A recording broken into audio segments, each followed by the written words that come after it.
자, 생각을 해볼게요. 보통 우리가 보험을 가입할 땐 여러 가지 보장들이 있습니다. 실비가 있고요. 3대 질병 진단비가 있을 수 있습니다. 거기에 입원 수술이 있고, 거기에 사망보장금, 그리고 치매 간병비라던가, 아니면 생활비, 이게 있을 수 있죠. 근데 거기에 우리가 필요로 한다고 운전자 보험까지 추가를 했어요. 자, 4, 5만 원까지 넣으면 과연 이거일까요? 생각보다 그 금액 부담이 크면 이게 아니라 이걸 수 있어요. 그렇기 때문에 오늘 영상을 보시면서 여러분들께서 어느 부분에 선택과 집중을 하실지 꼭 한번 생각해 보시길 바랍니다.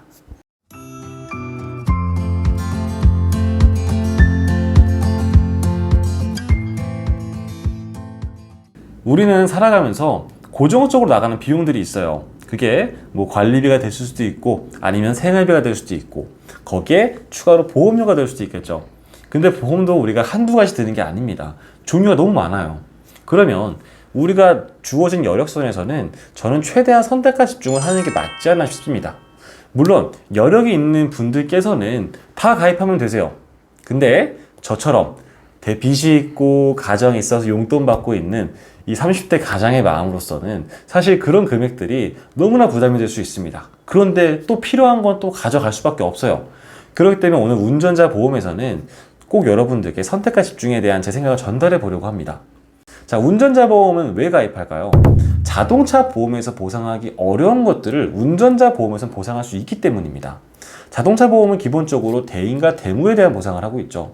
근데 거기서는 우리가 형사적 책임으로 인한 발생하는 합의금이나 아니면 거기에 벌금, 그리고 추가적으로 그 처리하는 데 있어서 변호사를 선임했을 때 대한 비용들 자체는요, 자동차 보험의 원래 대인 대물은 보상하지 않아요. 그렇기 때문에 우리 이 부분을 운전자 보험으로 보상을 하는 겁니다. 그런데 그 담보도 여러 가지가 있어요. 제가 말씀드린 담보, 꼭 넣었으면 담보는 기본적으로 교통사고 처리 지원금, 그리고 운전자 벌금, 대인과 대물, 추가적으로 변호사 선임비, 딱 이 정도. 저는 이 정도만 보통 권해드립니다. 운전했을 때 결국 비용적으로 꽤 발생할 수 있는 남에게 지불해야 되는 담보들에 대해서는 이 정도면 저는 충분하다고 봐요. 근데 요즘 들어서 이런 이슈가 나오고 있더라고요. 자동차 사고 났을 때 부상 등급에 따라 차등 지급하는 자동차 부상 치료비 담보가 타박상이어도 100만 원까지 지급된다. 이 얘기를 하는 거예요. 14급일 때 100만 원까지 지급되는 회사들이 있었어요. 이 부분을 물어보시더라고요. 근데 그 정도 보상을 받으려면 당연하게 비용이 올라갑니다. 3만 원, 4만 원 이 정도까지 갈 수가 있어요. 근데 아까 말씀드린 것처럼 우리가 실비가 있고 3대 질병 진단비가 있는데 추가적으로 여러 개를 넣은다 했을 때 과연 거기에 운전자 보험을 3만원, 4만원까지 하는 게 여력이 괜찮으실까? 만약에 내가 보험료 20만원까지 문제가 없어요. 3대 질병 진단비나 실비로 15만원까지 됐었고 추가적으로 운전자 보험 5만원 충분할 것 같아. 이렇게 하시는 분들은 넣으셔도 됩니다. 근데 지금 내가 보험료를 10만원 정도밖에 구성을 못하는데 근데 실비랑 3대 질병 진단비에서도 8만원 정도 차지하는 겁니다. 여기에 내가 운전자 보험을 5만원까지 넣어버리면 합산 금액이 오버해버리는 거예요. 보험은 제가 생각하는 보험은 실비와 3대 질병, 질병에 대한 게 우선으로 되고 운전자 보험은 저는 그 다음으로 보고 있습니다. 그렇기 때문에 그 정도까지 부담은 저는 권해드리고 싶지 않아요. 그래서 오늘 이 정도 플랜을 좀 안내 드려보려고 합니다. 자, 위에 있는 플랜은요, 상해 사망한 기본 담보고요. 거기에 아래 보시면 합의금, 그리고 벌금, 거기에 변호사 비용까지 들어가 있습니다.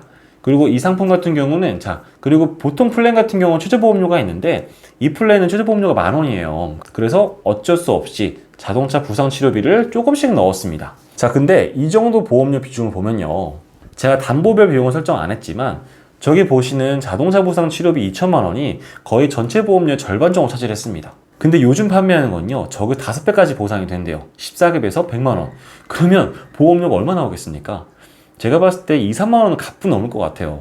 그럼 보험료가 저 10,000원이 아니라 정말 3만 원까지 나올 수가 있는 거예요. 물론 얘는 연령과 직업에 따라 다양해질 수는 있습니다. 그러나 우리가 부담이 확실히 늘어나는 거죠. 누구나 보험에 대해서 생각을 할 겁니다. 있으면 좋지. 그런데 우리가 사고라는 거는 조심하는 게 맞아요. 최대한 사고 안 나는 게 좋습니다. 저는 그 14급 경미할 때 100만 원 나온다에 배팅을 걸어가지고 너무 과하게 준비하는 거는 보험의 취지에 조금 어긋나지 않아 생각을 합니다. 그렇기 때문에 저는 딱 이 정도.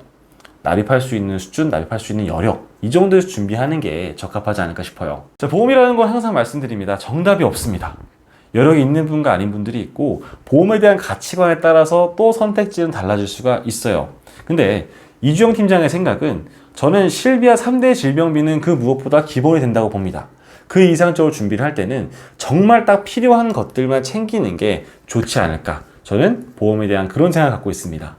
네, 궁금하신 부분, 나는 생각이 다르다, 이런 건 어떻겠냐, 또 고민 있는 분들 언제나 연락 주시면 제가 그 부분에 대해서 세세하게 정성껏 답변 드리도록 하겠습니다. 네, 오늘 날씨 점점 더워지고 있네요. 또 저녁엔 춥다고 하니까 가디건 꼭 챙기시고요.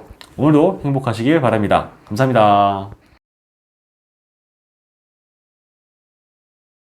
본인은 주 글로벌 금융판매 보험 대리점 소속이며 다수의 보험사와 계약 체결 및 대리 중개하는 보험 설계사이고, 보험회사로부터 보험 계약 체결권을 부여받지 아니하였습니다.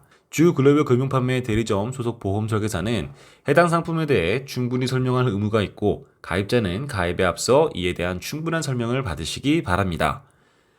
보험계약자는 계약 체결 전 상품 설명서 및 보험약관 등을 반드시 읽어보시기 바랍니다. 상기 내용은 모집 종사자 개인의 의견이며 계약 체결에 따른 이익 또는 손실은 보험계약자 및 피보험자에게 귀속됩니다.